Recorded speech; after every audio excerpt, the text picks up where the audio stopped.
Hello, dear fans, friends, and subscribers. Welcome back to Cricket Happenings.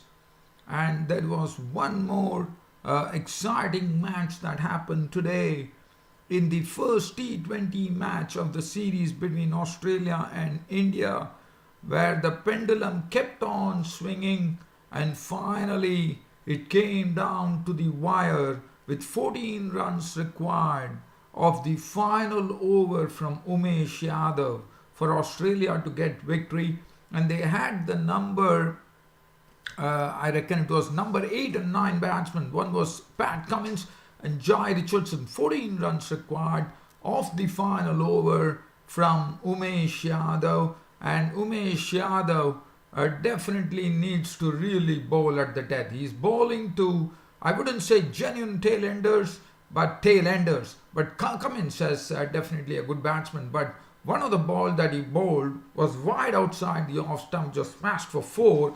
And Patrick Cummins and Jai Richardson giving Australia a victory on the last ball of the match by eking out 2 runs to not take it to the super over. They needed 1 run. The last ball required 1 to equal the score and 2 to win. And the Cummins and Jai Richardson head back to their creases and completed the second run to give Australia a victory. Commendable at that. But as far as the story is concerned, I will be talking to you in a brief manner. Yes, dear friends, my throat box is today very, very sore, but my interest and my passion for this game brings me here despite my sore throat. Now, the other thing that I will be looking at on this cricket show along with you is England are taking on the West Indies at Granada in the third one-day international. I will do a very, very sneak preview of that. And then as you know, yesterday Afghanistan made headlines in international cricket when they broke 2 records in T20 history, one of the highest total in T20 history and also the highest opening partnership in T20 history. But today Afghanistan clean swept Ireland by winning the third T20 by 32 runs as they clean swept Ireland 3-0 in the T20 series. And now I believe it is the ODI series. So sorry about my throat, dear friends, but probably the excitement might be lacking, but I will try. And so let's talk about the game between India and Australia.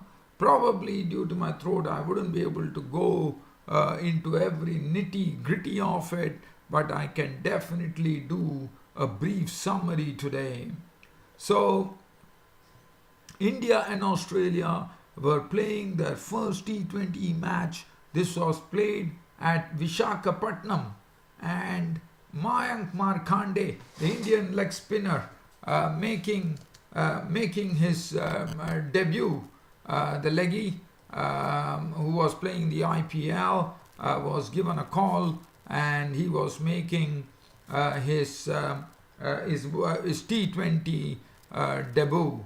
So that was the news. As far as Australia were concerned, Australia, they had Mike Markande, and also yes, there was another debutant as well in this particular match. It was none other than Peter Handscomb, who was given a T20 debut, not only as a T20 debut as a batsman predominantly, but also as a wicket keeper for Australia.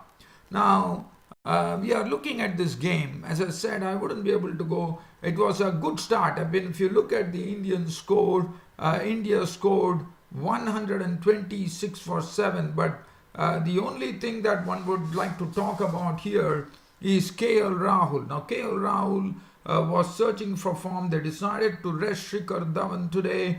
Also Vijay Shankar could not find a place in the T20 mix. They went with 3 wicket-keeper batsmen, Rishabh Pant, Dinesh Karthik and Dhoni, and KL Rahul was the one who gave the impetus to the innings along with skipper Kohli, and KL Rahul definitely did a good job for himself and the team by knocking off 50 runs of 36 deliveries, 6 fours and 1 6, took good advantage of the power play.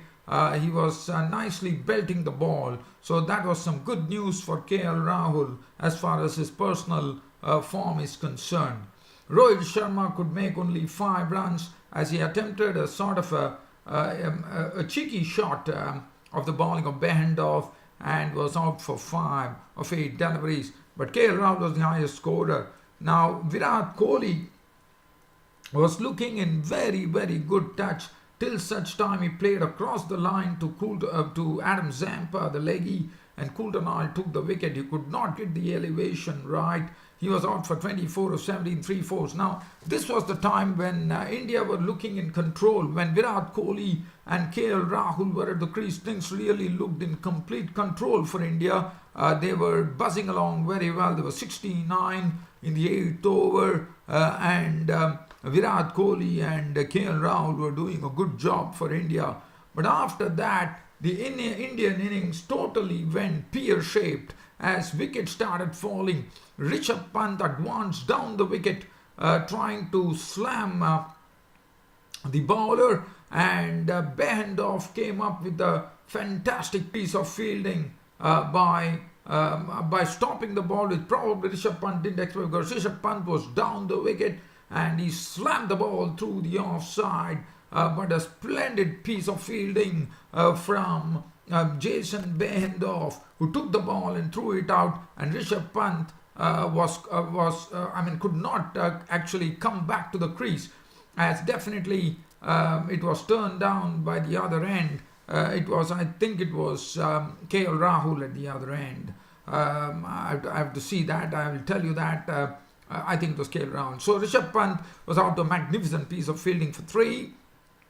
And after that, Coulter totally took over. As Coulter bowled some very, very good deliveries.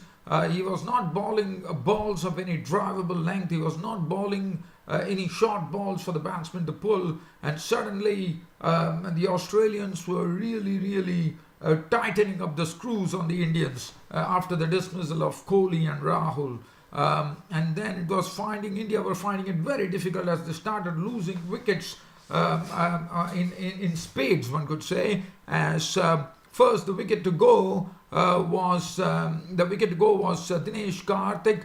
He was bowled through the gate by Coulter. KL Rahul fell to the bowling of Coulter for 50, and then Krunal Pandya attempted a big shot, a sort of a very, very heavy pull shot, and the ball skied in the air. He was caught by Maxwell. Umesh Yadav was LBW, and Dhoni was left to shepherd the Indian tailenders. And Dhoni, and many a times when Chahal was there, he did not take runs. He wanted to keep the strike, and thanks to Dhoni, India finished on at least a sort of I would say, some sort of a total at 126, which was not a good total, even though the pitch was really playing slow. One could not say that it was a very good total. They still needed some more runs under their belt. Probably 150 would have been ideal. But Dhoni was not out on 29 with 1-6. He could not, as I said, it was a good pitch. But again, 126 on this pitch was not really accepted. Now looking at the bowling from the Aussies, Behendorf, 3 overs, no maiden, 1 for 16. Jai Richardson could not get his basics right, 4 overs, none for 31. Nathan Coulter was the man of the match for his splendid spell, 4 overs, no maiden, 26 runs, 3 wickets, and very rightly so, because that was the precise time when the Indians were running away with Kohli and this, and then after that Pant's run out, and then Rahul, Karthik and Pandya wicket were taken by Coulter. Adam Zampa, 3 overs, 1 for 22. Pat Cummins, 4 overs, 1 for 19, did his job pretty well there. DRC Shaw, 2 overs, no maiden, 1 for 10. Now, this particular target, if you look at the particular target, it was not a good target at all. But India got a good start, one could say, as DRC shot and Stoinis opened the innings. Stoinis was run out of a Yadav Chahal combination for 1, so that was a really gimme for India. And then Arun Finch continued to struggle against the Indian bowlers. Jasprit Bumrah got an inducker, which trapped him doubly for naught, and the India had got a good start. They had the 2 wickets of the Aussies with 5 runs on the board.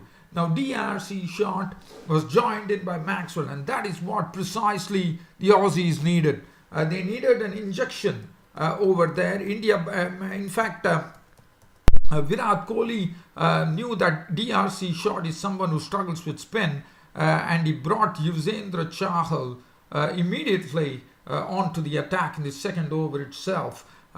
He did a good job, no doubt about it, but DRC shot was very watchful. He was not taking any chances against the spinners. He bided his time. Umesh Yadav was very costly with the ball. Krunal Pandya did a decent job. Markandeya on his debut started off well and also did well in the death overs when the Aussies needed some runs, giving away only 5 runs. So that was a good job done by Mayank Markandeya, the right arm leggy, young bowler.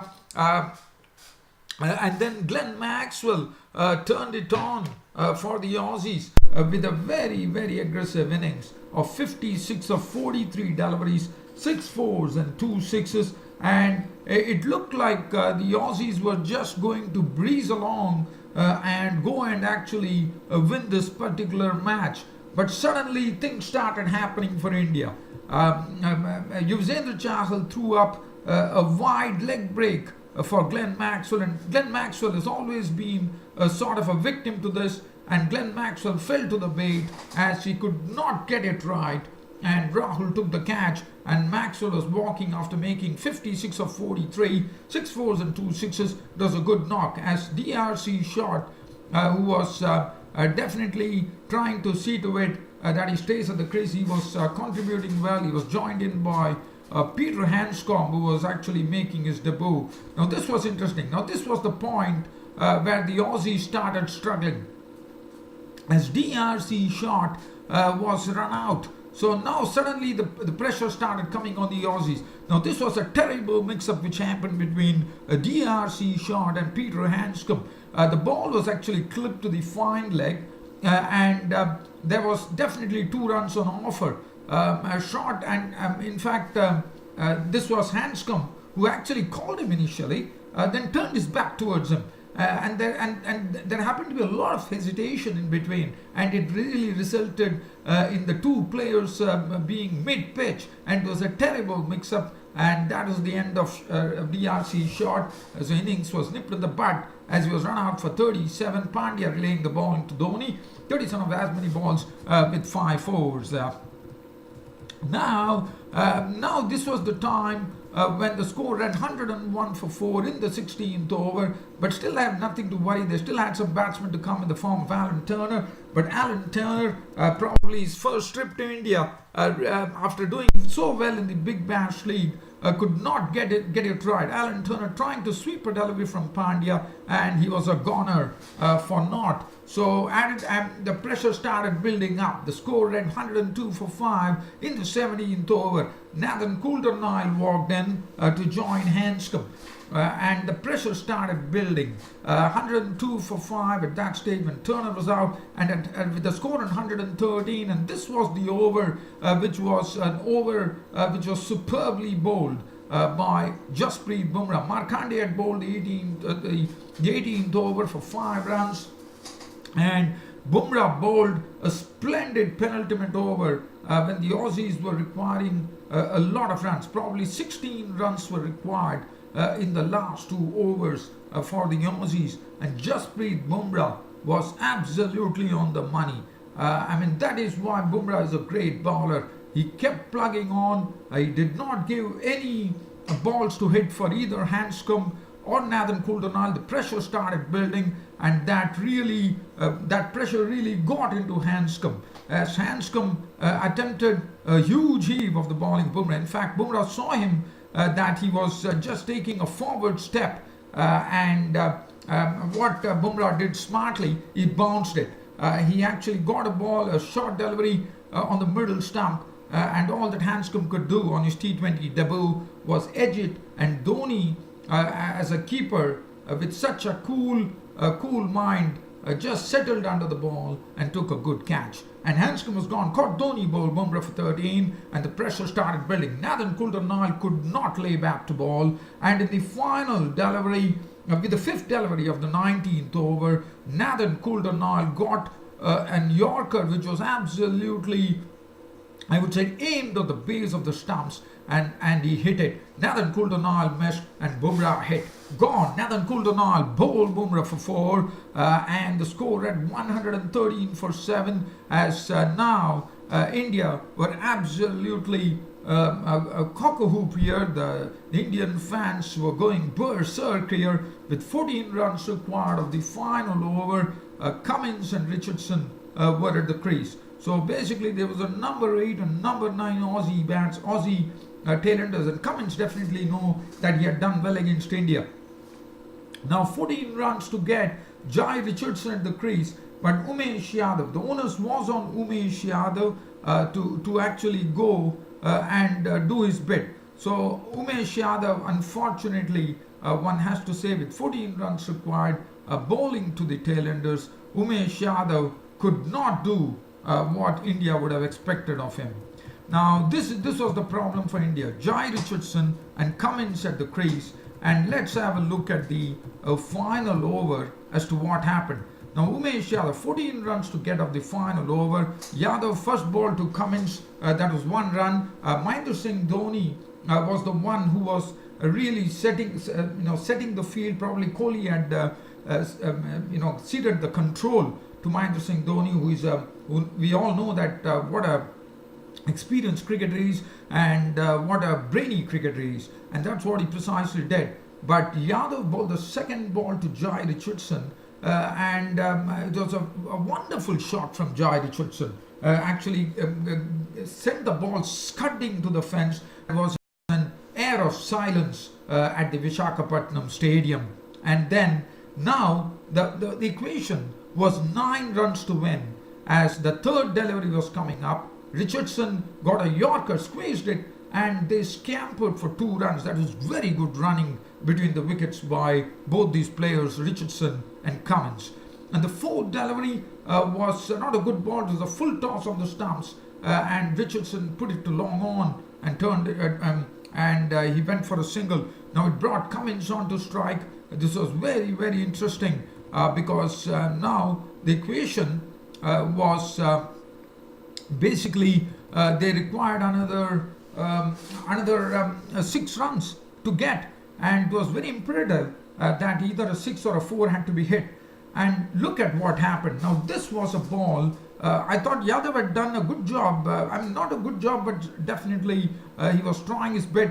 But the fifth delivery that Yadav bowled was the cause of this, as he bowled a wide ball out. Now that is a cardinal error if you are going to bowl a wide ball outside the off stump of the penultimate over of the match, and that was very, very costly for India, because it was a ball which was waiting to be hit, and Cummins did not lose the opportunity, slammed it through the covers into the fence, which was very well done. And now only 2 runs to get, and Umesh Yadav was the bowler, bowling the final ball. The commentators were talking about whether it will go to the super over, or what's going to happen.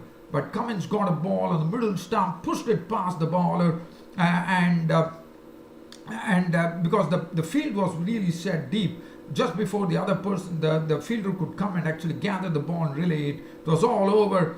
They had already stolen the second single, and it was all over. The Aussies had won the match, and they were in jail for some time, but they got out of jail in a wonderful manner. Well, because of this particular match, which I had to really, really talk with a lot of excitement, because of the nature of the match. I'm just going to go through the bowling figures. So bowling figures, if you look at the bowling figures, I'm just going to see whether I can lay my hands on the bowling figures. The Indian bowling figures, Bumrah was absolutely excellent, especially considering after he gave away just 2 runs of the penultimate over of the match. It was sort of a shame for India to lose, but as I said, Umesh Yadav bowling that wide ball outside the off stump really cost us. Look at the bowling of Bumrah. 4 overs, no made, and 16 runs and 3 wickets. Chahal, 4 overs, 1 for 28, 4 overs for 35 for Umesh Yadav, 4 overs, 1 for 17 for Krunal Pandya. Markande, 4 overs, 1 for 31. Nathan Coulter-Nile was made the match. Australia leading the 2-match T20 series 1-0. So good start for the Australians in India on their tour of India, on a short tour of India. So as far as that, so as I said, there's not much time. So I'm just going to wrap up here saying that Afghanistan have beaten Ireland in the final one-day international by a huge margin of 132 runs. They racked up 210 today. It was Mohammad Nabi thrashing 81 of just 36 deliveries, 6 fours and 7 sixes. And and Rashid Khan, the right-arm leg spinner, taking a hat-trick to actually sink Ireland. I would say Ireland definitely made a good fist of it. Like yesterday, they reached 178 for 8, and in the end, the win was Afghanistan. Afghanistan winning the match by 32 runs, and that was the end of the T20 series. Afghanistan beating Ireland 3-0 and keeping their record intact against Ireland. And as I said, the final one-day international, the third one-day international, which is coming up at Granada between England and West Indies, is going to be another very, very good match with both the teams looking very strong on either end. And I think it should make for a good spectacle at the National Cricket Stadium in St. George, Grenada today. There is a forecast for rain today. Temperatures are going to be mild, humid, and even probably we might have some interruptions as well. But nevertheless, we should have a very good game of cricket in that. And as I said, the third one-day international is very important. One-day international with the 2 sides locked on 1-1. It's a matter of who gets the wood over whom in this third ODI, who takes the winning lead in the series. Well, dear fans and subscribers, a pleasure describing you the cricket goings on that happened today, and I think it's about time for me to sign off this on a Sunday. Until then, until I come back tomorrow, it's goodbye from my studios. Thank you.